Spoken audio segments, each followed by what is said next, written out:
A missing piece of the puzzle. When observing the old world structures today, there is a great sense of absence and alteration. Structures have evidently been altered and changed drastically over the last 200 or so years. And when journeying across our realm and studying these structures, a tremendous sense of absence persists. Something is missing. The concept of ethereal harvesting through these wondrous antennas is not enough. It is not concrete enough to complete the picture. Something else was once present that made the entire technological grid possible.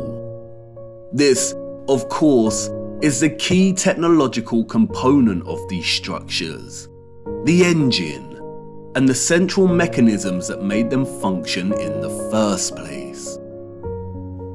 The engines were, of course, not tokamaks. A tokamak is a crude and base instrument. It is a design of the new world. It does not belong in the old world. It would have had no place in their structures. Their sophistication and finesse would not have relied on such ugliness, on such primitiveness. What is undeniable, however, are the parallels between the tokamak's fundamental octagonal form and the old world's love for the octagon. It is very likely that the octagonal formation is an essential component when generating a toroidal vortex. We see the octagon everywhere in the old world. Octagonal geometry underpins many of the structure's fundamental formations. And the peculiar octagonal structures everywhere are not by mistake. They are what they seem, empty shells that once housed something else. This sense of emptiness is everywhere and remains unexplained. So many towers and domes rise to smaller, hollow domed cupolas. Why are they hollow? Why would an earlier civilization waste so much time and energy constructing such a seemingly superfluous and useless structure?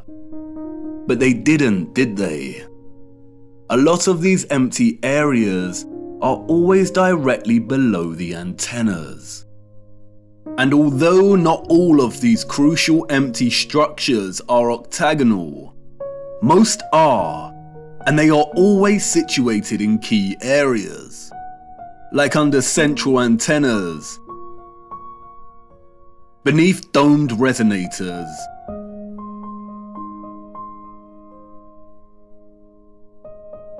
in the center of closed, symmetrical courtyards, or detached and just outside the bigger generators. And when reflecting on such perfectly wrought geometry, the absence is tangible. There used to be some kind of cylinder or apparatus contained within this space.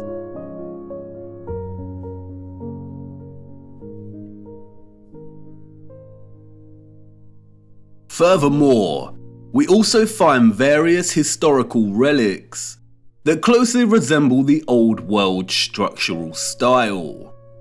In these relics, we see that empty cylinders or vessels are an integral part of the object. Could these be miniature functional objects that mirror the form of the larger empty spaces we see in the old world structures? Perhaps a kind of micro household object that enabled access to the wider power grid's energy production? Did the larger structures themselves contain similar cylinders within? In many old photographs, the cupolas and octagonal spaces are already emptied.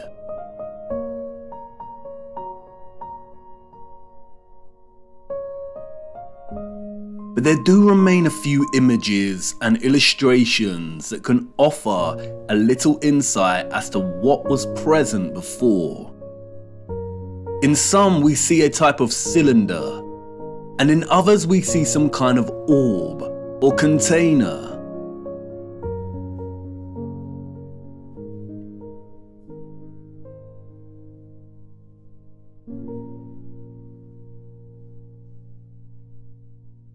Due to the lack of images, it is hard to present a consistent finding. And so much has been altered, and in ways that are almost impossible to recognise. For instance, this is an 1880 illustration of the so-called completion of Cologne Cathedral. It focuses on the top of one of these spires. The wooden boards here are scaffolding. As you can see, the tops of these spires open, revealing some kind of cylinder. This is a model of the area of the spire that we see in the illustration. It was put outside of the cathedral to give tourists an idea as to just how large these spires are. An impossibility for citizens of the 19th century. The men in this illustration are not completing the final spire of the cathedral. They are removing whatever existed in the container at its apex. And it begs the question as to how many other aspects and features of these structures open in similar ways. And why do they open? What did they contain? Interestingly, it is the esoteric and occult that provide some clues. Alchemy was an arcane natural philosophy or proto-scientific tradition. Its central focus was chrysopia, or the transmutation of base metals into noble metals. From its inception in ancient Egyptian, Greek, Indian, and Middle Eastern culture, the field of alchemy, we are told, was obsessed with turning base metals into gold, and a maniacal obsession with creating the elixir of life to achieve immortality. We have all heard of the medieval Nicholas Flamel and the Philosopher's Stone. It is a field of inquiry steeped in a rich fabric of occultism, Kabbalah mysticism, and magic. It wasn't until the mid-18th century that alchemy was divorced from its occultism and transformed into the burgeoning field of chemistry. But there was a small occult revival during the 19th century that continued into the 20th century. In 1922, a mysterious text was written by an equally mysterious figure. The Mystery of the Cathedrals by Fulcanelli, a French alchemist, we are told. To this day, the identity of Fulcanelli is still debated. No one knows who he truly was. And like many mysterious figures in the history books, his name appears to be an anagrammatic play on words. Fulcan is a reference to Vulcan, the Roman god of fire, and Eli, a reference to El, the Canaanite word for God. It is evidently a work of one or more Freemasons, but nonetheless, its alchemical reading of the wondrous and magnificent structures we call cathedrals is potently original and offers many insights and half-truths. And it's in Fulcanelli's reading of the statue of Ophorus that was taken from Notre Dame Cathedral and destroyed that he begins to offer the reader some truths. As the legend goes, Ophorus was a strong giant, but with a dull mind. His intentions were always good, He wanted to serve the most powerful king on earth. He was sent to the court of a mighty king to serve him. One day, the king, hearing a singer say the devil's name, made a sign of the cross with terror.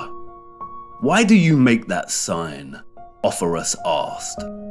"Because I fear the devil," the king replied. "If you fear him, you are not as powerful as him," Ophorus reasoned. "I want to serve the devil." And so he did, and enrolled among Satan's servants. One day, the servants met a cross by the side of the road, and the devil ordered them to turn around. "Why is that?" the curious Ophorus asked. "Because I fear the image of Christ," the devil replied. "If you fear him, you are not as powerful as him," Ophorus reasoned. "I want to enter the service of Christ," Ophorus exclaimed, and passed by the cross and went on his way. On his way, Ophorus met a hermit. He asked the hermit where he could find Christ. "Everywhere," the hermit replied. The hermit knew the type of dull giant he was dealing with, and he knew he would not take to prayer. So he led Ophorus to a violent river and said, "The poor people who have crossed this water have drowned. Stay here and carry them on your strong shoulders. If you do this, Christ will recognize you as his servant." And so he did.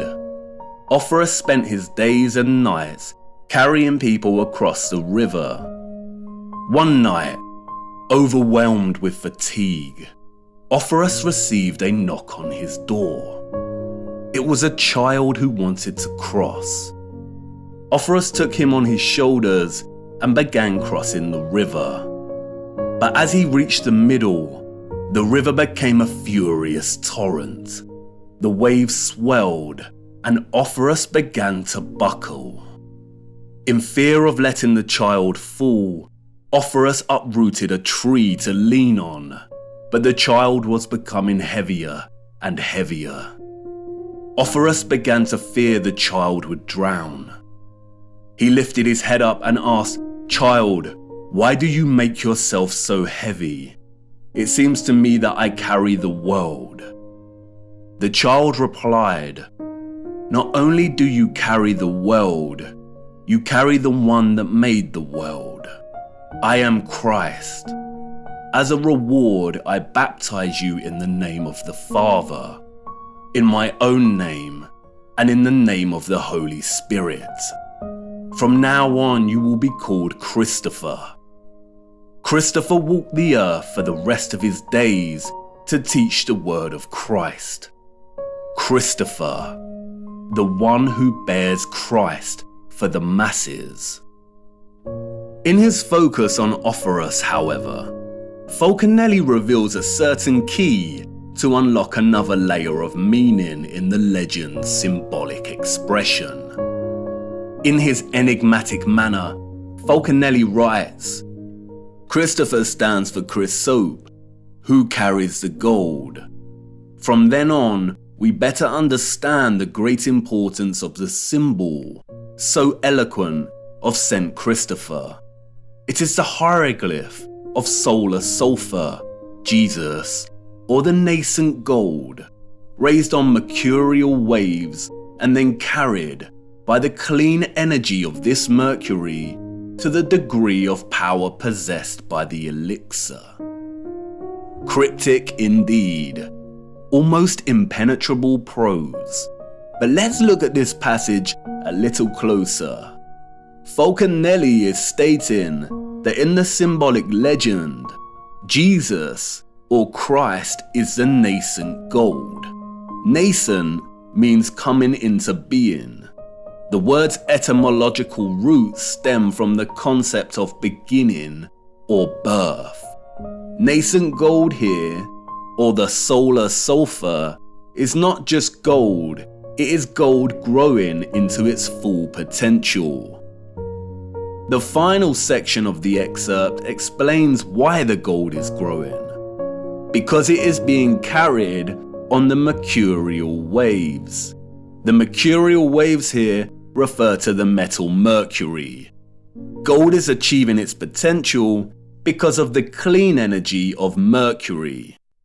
Falconelli explains that mercury's color is an emblematic grey, and that explains why many of the representations of St. Christopher coat him in that color.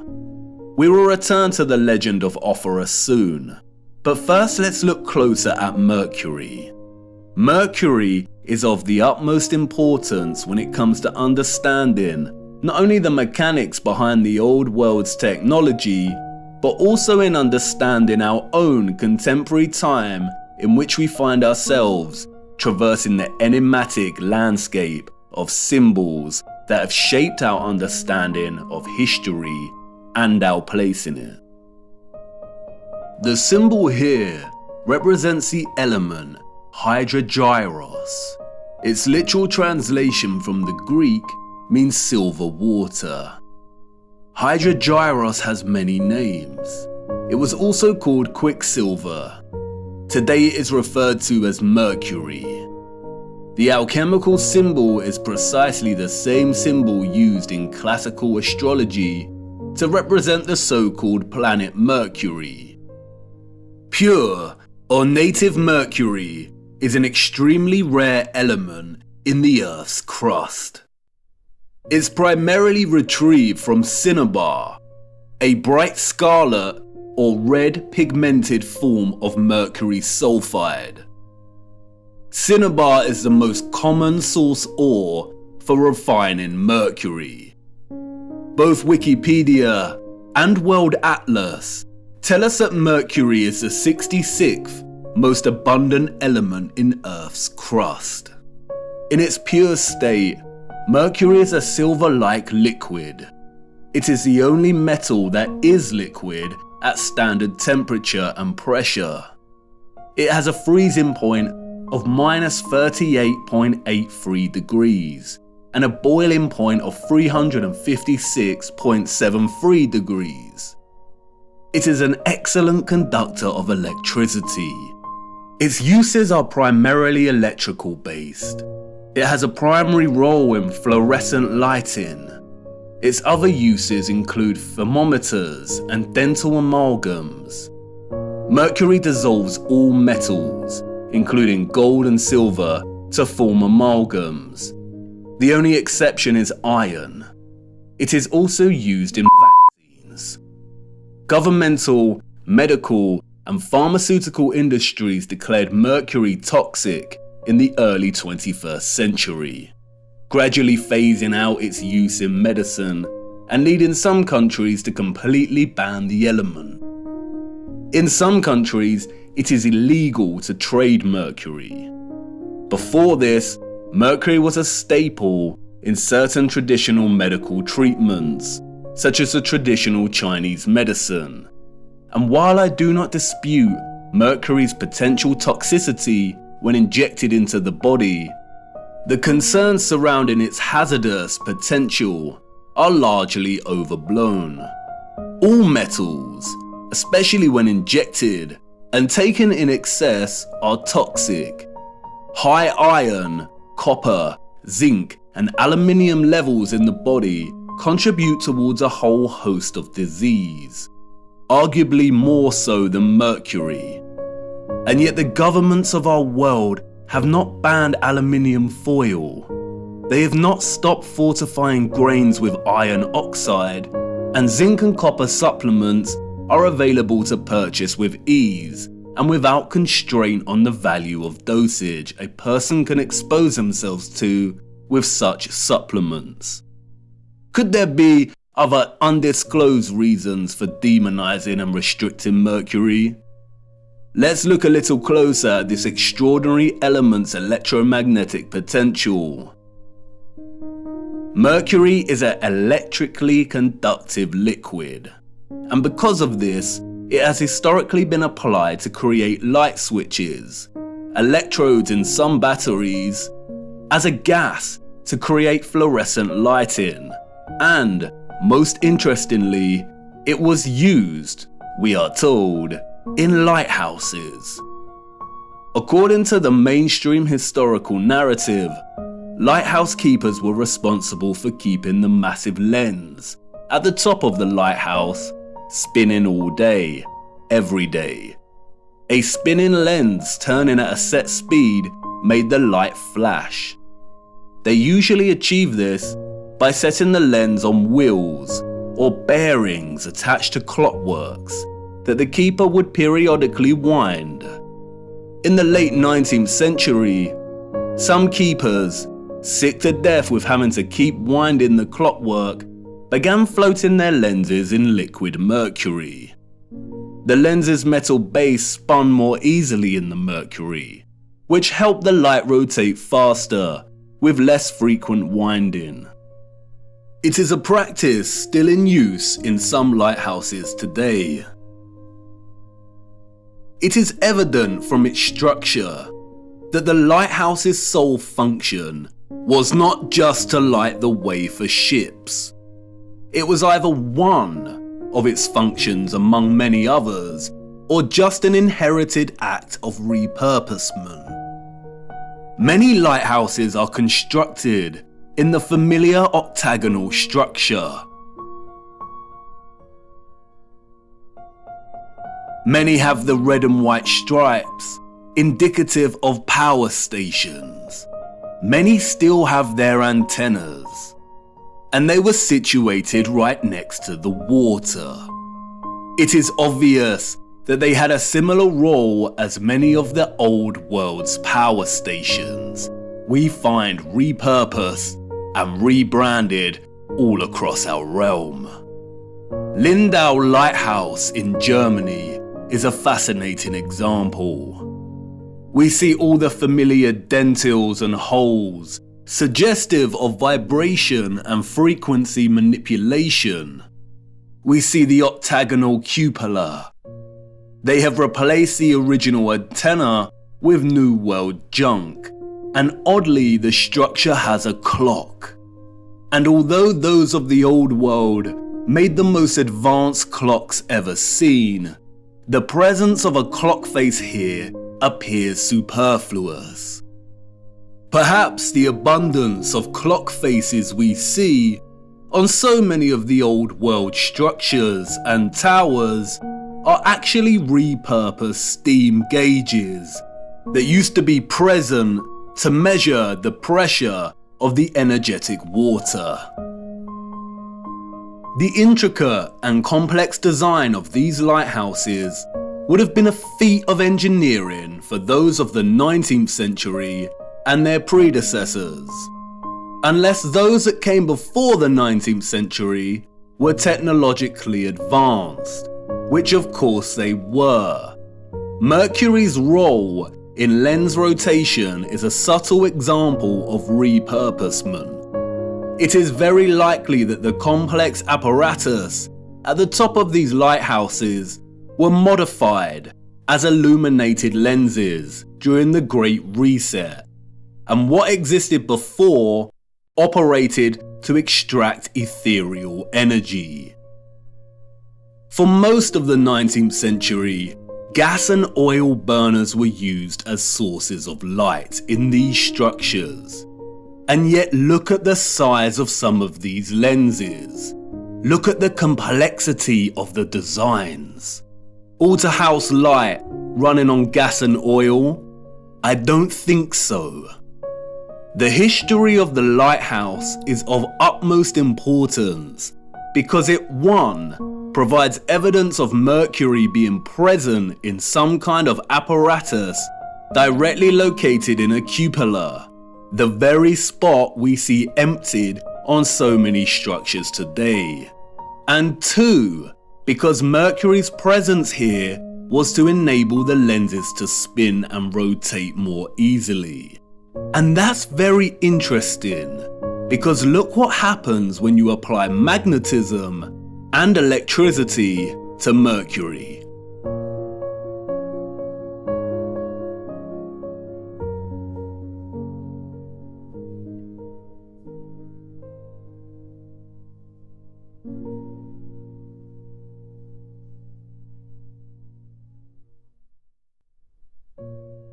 It rotates and creates a vortex, either clockwise or anti-clockwise, depending on the application of the current. A vortex, as you know, is an integral expression of a toroidal field. There are three main types of vortexes: electrical, magnetic, and electromagnetic. In addition to Mercury's electromagnetic potential and its susceptibility to form a vortex when under the influence of current, the silver water also has another unrecognized application. Look.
No wonder Mercury is demonized and illegal. As you can see, Mercury is able to provide even a homemade television antenna with the ability to convert radio frequency alternating currents to extract a television signal. Antennas can be designed to transmit and receive electromagnetic waves in all directions equally. And you could hypothesize that the orbs on the old world's antennas contained mercury. But again, it is no secret that mercury amalgamates with gold and other metals. An amalgam is an alloy of mercury and another metal. Mercury strongly amalgamates with gold, copper, silver, and many other metals. The only common exception is iron. The orbs could not have contained mercury because, as you saw, mercury would have scavenged the gold, silver, and copper and amalgamated with the metals. We do not see any evidence of that here. They function strictly as aerial antennas. But if all of these structures contain some type of engine or apparatus, similar to the Fresnel lenses we see in lighthouses, with mercury continually forming a vortex, then we would have a setup that enabled the antennas to extract ethereal energy and transmit strong electromagnetic signals. Just as Falconelli reveals in his reading of St. Christopher, it was the mercury that enabled the gold to achieve its potential. It is highly likely that the absent cylinders, vessels, and containers that were removed from these structures, and which were usually present within the octagonal geometric structures, contained mercury. And it raises the question, if some lighthouses are still running their lenses off of mercury today, wouldn't they still extract ethereal energy? No, they would not. And once again, Falconelli tells us why. As Falconelli states elsewhere in The Mystery of the Cathedrals, the dissolution of sulfur, or in other words, its absorption by mercury, provided the pretext for very different emblems, but the resulting body, homogeneous and perfectly prepared, retains the name philosophical mercury. It is the first-class matter or compound, which requires only a gradual cooking process to transform itself first into red sulfur, then into elixir, and then, in the third time, into the universal medicine. As Falconelli makes clear, transforming pure mercury into a red, sulfurous state is the first step. And as mentioned previously, cinnabar or mercury sulfide is red. And as we see here on representations of St. Christopher's robes, he wears one half grey to indicate mercury and another half red, which is indicative of the red sulfur. It is the transformed state of mercury that allows the gold, here represented as Christ, to achieve its full potential, or, to keep it consistent with the legend, to reach the masses. What Falconelli is actually telling us is that in able to distribute this clean electromagnetic energy via golden orbed finials or antennas, a special kind of mercury had to be present. This is what was contained within the vessels and engines. And it is likely that it was this unique mercury that enabled the extraction of the ethereal energy from above in the first place. Perhaps it is just a coincidence, if you believe in such a thing, but it is interesting that many of the smaller vessel-like relics we see have markings inside the containers that are red, perhaps a homage to the substance they once contained.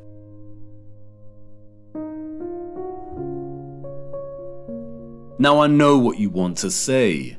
Come on, you are turning a molehill into a mountain. You're basing this off a few passages from the ramblings of a Masonic deceiver. How do we really know that those of the old world were the alchemists of old, and that mercury was central to their advanced technology? Bear with me. I will expose this so-called Falconelli for the Masonic deceiver he is further down the line. But, like I said before, there are many half-truths here that we can extract.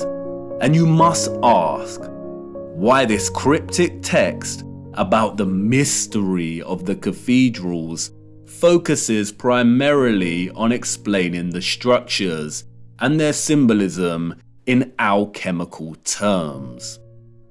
For you see, St. Christopher is not the only symbolic expression of Mercury and gold's relationship. Like with their adoration of sound and water, the old world expressed this alchemical relationship in many symbols. In fact, the symbols were so prevalent that the enemy had to appropriate them and use them as weapons of control and deceit.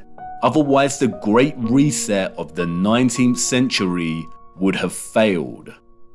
The enemy's genius stems from its appropriation, redesignation, and deliberate obscuring of symbols, to the point where tracing the history and true meaning of one symbol in particular becomes a monumental feat. The abundance of lions and eagles we see throughout the old world, primarily in the form of statues, relates to the elements of gold and mercury.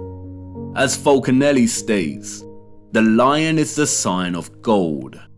It represents a terrestrial and fixed force, while the eagle represents the airy and volatile force, or the mercury.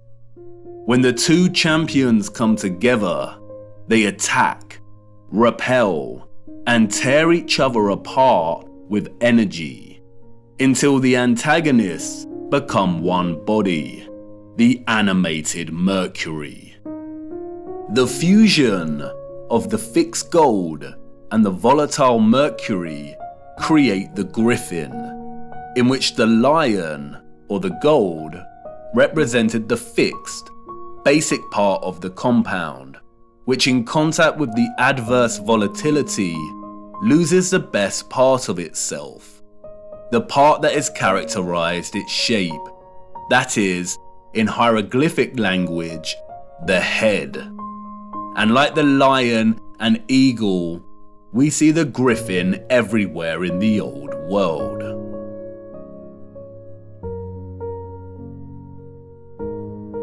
Like St. Christopher, the griffin is symbolic of the alchemical concoction and combination of mercury and gold that powered the old world's technology. The symbolic association of animals and beasts with alchemy has been eradicated from history, primarily due to the appropriation of these animals as heraldic symbols of royalty and nobility. These are the animals that adorn national imperial seals, as we see attributed to the Roman Empire, the British Imperial Empire, the United States, and so on. An act of post-colonial domination over the old world, the appropriation of its symbolism and eradication of its history through falsified narrative.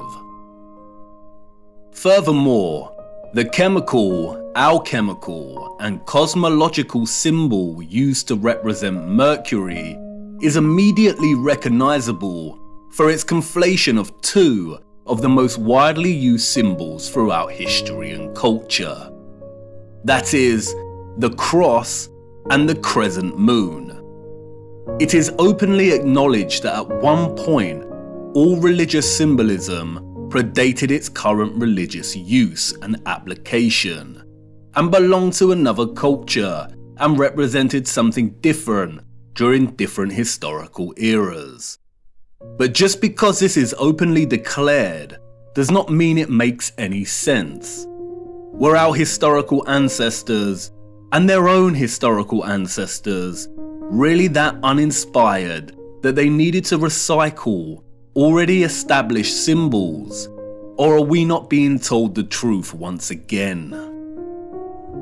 The conflation of Christian and Islamic symbolism and culture is so prevalent across our realm that upon closer inspection, it begins to appear quite absurd.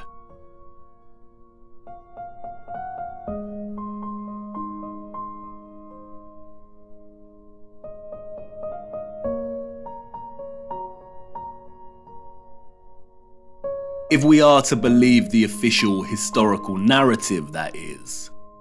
If we believe the narrative of the Crusades and Ottoman Habsburg Wars, of the continual warring between West and East, then the presence of the crescent symbolism displayed on many so-called medieval European coats of arms and crests indeed makes no sense. Perhaps this is just more cultural appropriation, but the narrative becomes very unconvincing when we turn our attention to the structures themselves. Why was the Hagia Sophia Holy Grand Mosque originally constructed as the Church of Hagia Sophia by the so-called Roman Empire? It remained a church, we are told, for almost 1,000 years. Its 4 minarets were constructed after the Ottoman Empire took the region. But look at its original design. It does not resemble a traditional cathedral whatsoever. And we see this over and over again. The Cathedral of Cordoba in Spain, originally erected as a mosque in the 8th century, and then converted to a cathedral in the 13th century. We see right here the conflation of both styles of East and West, Interestingly, the structure also features the red and white striped arches, indicative of power stations that we find throughout so many impossible structures. And even without their unconvincing narratives of structures passing between cultures, we still see the presence of both styles in many structures that do not have this narrative attached to them. St. Mark's Basilica and the Doge's Palace in Venice look extremely Eastern, as does the Brighton Pavilion in England. These structures were impossible for all of those, East and West, in the official narrative, unless they had advanced technology, which the narrative tells us they did not. The official narrative tells us tales of architects being inspired and influenced by the structures of East and West alike. But remember, at the time these structures were built, the people didn't have accessible transportation. Journeying between continents and countries took weeks, and they had no cameras to document the structures in order to be able to replicate them with such accuracy in the first place. Why don't synagogues have their own unique particular style, like mosques and cathedrals? We see this fusion of architectural style everywhere. We see water pumping stations that resemble cathedrals. We see water towers that resemble castle turrets. We see cathedrals that also resemble official government buildings. All these structures belong to one whole, unified civilization. That's why we find so many ruined cathedrals in the Middle East. They were destroyed and ruined during the Great Reset and after to solidify the falsified narrative. That's why we see the crescent moon in old 19th century photographs in areas it should not be. This is Brazil. Look closer. Even today, Brazil's Muslim population comprises a total of 1% of the country. So why is this crescent present at the top of one of these antennas in the 19th century? Why is it present in San Francisco in 1905? Why do we see many structural antennas composed of both the cross and crescent moon? In many of the old photographs, we see many structures without any religious symbolism, but just standard antennas. And what about all the unusual antennas we see? Many of the antennas functioned as symmetrical instruments to enhance ether extraction and to transmit energy to other antennas. They were never signs of different religious factions in the old world. They were most likely later designated these meanings to fracture the unification of the old world and its understanding of God. Even the mainstream narrative admits that it was not until the 19th century that the crescent moon even became associated with the Ottoman Empire, and it wasn't until 1950 that the symbol became the emblem of Islam. The symbols of the crescent and cross are much more complex than most realize. In the context of the antennas, they are likely a symbolic homage to the alchemical mercury that made them function in the first place. But the crescent and cross also have broader implications that are related to the holy, energetic and ethereal workings of our realm. We will be returning to these symbols later. This is not meant to discredit the meaning of these symbols today. Symbols evolve over time, but this evolution was carefully orchestrated by our controllers.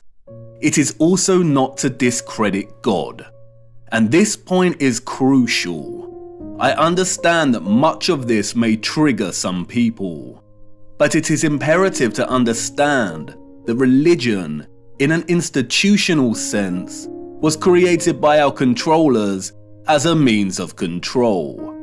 Many religious organizations today are corrupt and use religion as a front when their true allegiance lies with the psychopathic controllers of our realm. Religion was an essential tool of deception to justify the old world's infrastructure.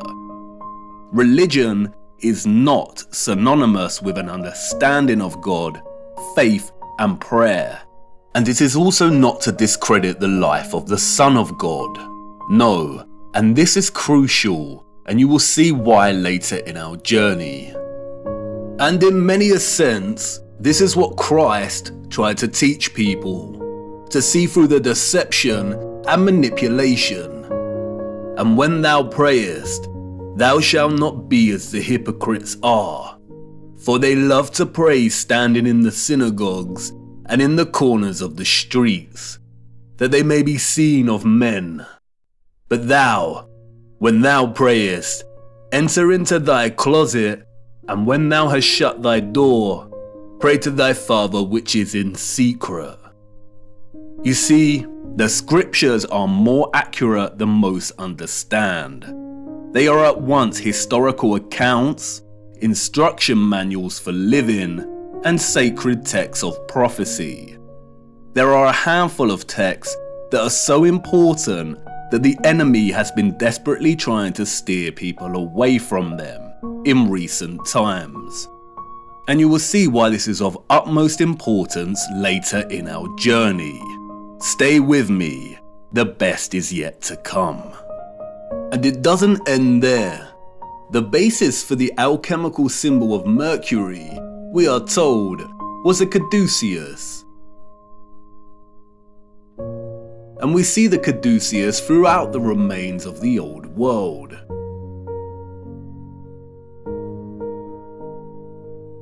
Another symbol appropriated by the enemy, adorning many coat of arms and adopted by centralized, corrupted medical industries that have been responsible for mass crimes against humanity that continues today. It is not a coincidence that the same Mercury that the symbol represented is injected into humans via vaccines to disrupt their entire methylation cycle, resulting in widespread autism and a whole host of neurological and metabolic disorders.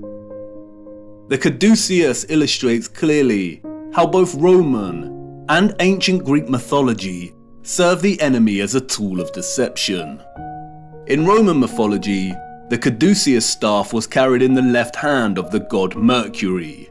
The Roman Mercury was the god of financial gain, commerce, communication, and messages. In Greek mythology, the staff is carried by Hermes. Hermes was the god of travelers, merchants, and commerce. The fabricated mythologies allowed the enemy to obscure the caduceus's true association with the elemental Mercury, while also permitting them the usual sick, hiding in plain sight mocking ritual by linking their medical industries with the god of financial gain and commerce. As Falconelli writes, the snake indicates the incisive and dissolving nature of Mercury. This reptile is the aspect of Mercury in its first state, and the golden wand is a corporeal sulfur added to it. It is the philosophical Mercury and the caduceus as its symbol. Not only does the caduceus represent the Mercury elixir essential for the transmission of electromagnetic energy, but the dueling snakes form a spiral coil, representative of the energy pathway and the vortex. The rod represents the gold and sulfur, but it is also reminiscent of the antennas themselves. And just as the mythologies hide in plain sight, the wings here represent the connection, the communication, the messages, the signals between antennas in the electromagnetic grid, and also the connection between the antennas and the ether itself. After all, the Roman god Mercury was known as the messenger of the gods. and it's hiding in plain sight throughout alchemical art and illustration. We see the eagle and the lion, we see the caduceus, and we see similar geometries and objects that adorn the top of the old world structures. And yet it is still difficult to imagine the energy grid. And even more difficult to imagine is the level of labour required to remove all the engines and vessels, to destroy and hide enough of the old world, and to begin rewriting history in order for the Great Reset to have been a success. What we are seeing in the 19th and early 20th century is the final stages of the reset. There was a transitory period, and like any transition phase, the period still utilised some of the old world's technology that it was trying to phase out. And like I said, the enemy is lazy. They really should have done away with these photographs and footage. Look.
Whoa. Most of these images were taken during the World's Fairs of the 19th century and at the turn of the 20th century. Any electrician will testify to just how impossible illumination in this time period and on this scale would be. What an absolute nightmare to wire. But they didn't need complex wiring, did they? How did they have moving sidewalks during this period?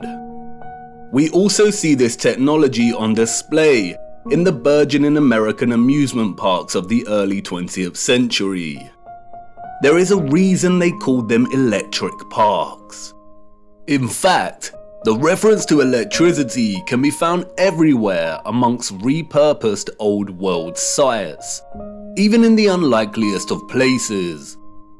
Even in this transition phase of the reset, these environments look glorious. This is with most of the water grid already destroyed. Just imagine what they were able to achieve. So many of the major symbolic icons of our time can be traced back to the mercury that made this electromagnetic, technological old world possible in the first place. Interestingly, in his reading of Ophorus, or St. Christopher, as a mercurial carrier, Falconelli takes his Masonic trickery of half-truths and deceptions to the limit. He begins discussing Ophorus's belt as depicted by Julian Champagne, whose painting of Ophorus hangs in Jean Lamant's mansion, what Falconelli calls one of the most attractive and rare philosophical residences. The painting depicts Ophorus wearing a belt stitched with crisscross lines. It is important to note that none of the other famous artistic renditions of Ophorus depict him wearing this belt. Falconelli exclaims that the artist did even better than the rest. Under the inspiration of the Hermetic scientist who has commissioned the painting, the artist depicted Ophorus tightened by a wide belt at the level of his abdomen. It is this belt, Falconelli writes, that gives St. Christopher his true esoteric character. Listen very carefully to what he states next. According to some documents kept in the archives of the Lallement mansion, we know that Jean Lallement belonged to the alchemical brotherhood of the Knights of the Round Table. What we are going to say here cannot be taught. Ophorus's belt is the sign that all philosophers recognize as the external mark that indicates the extreme, intrinsic purity of their mercurial substance. It is a sign that the old authors called the Seal of Hermes, the Star of the Magi, the Bear Cub, the constellation in which the pole star is found. Comparing Ophorus's belt and the Bear constellation by the pole star, or what is known as Ursa Major, or the Big Dipper, at first provides no insight as to what Falconelli is referring to. Is this just a rambling of an insane cryptic mason, or are we missing something? But if you begin to trace the pattern on the belt, then another hidden and familiar pattern begins to emerge within the pattern itself. When documented throughout the year, at each season, the Big Dipper constellation also forms this pattern, the symbol of the swastika. A now infamous symbol of evil. What many do not know is that according to the official narrative, the swastika was one of the most widely used symbols throughout history and different cultures.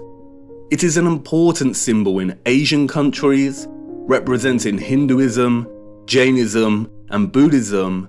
It was used by the so-called ancient Greeks and Romans, the Druids, the Celts, Native Americans, early Christians, and so on.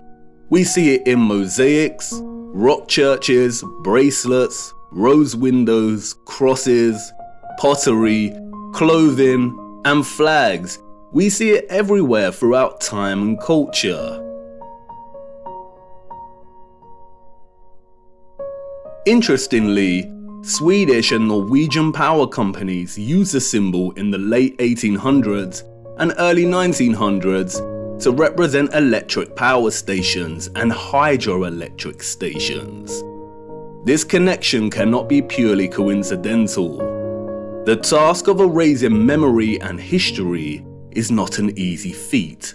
It takes time. Out of all the symbols, this is the one that the enemy had to corrupt and dilute the most by appropriation. Not just because of its now lost association with electromagnetism, but because, as Falconelli let slip, its original association with Mercury's involvement in the old world's power grid.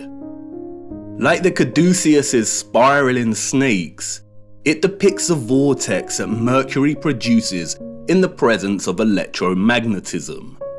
The swastika is the vortex. It also represents another vortex, the one below Polaris and the Big Dipper, at the center. The same vortex that NASA has teased hiding in plain sight here on Earth and in their representation of other planets' poles.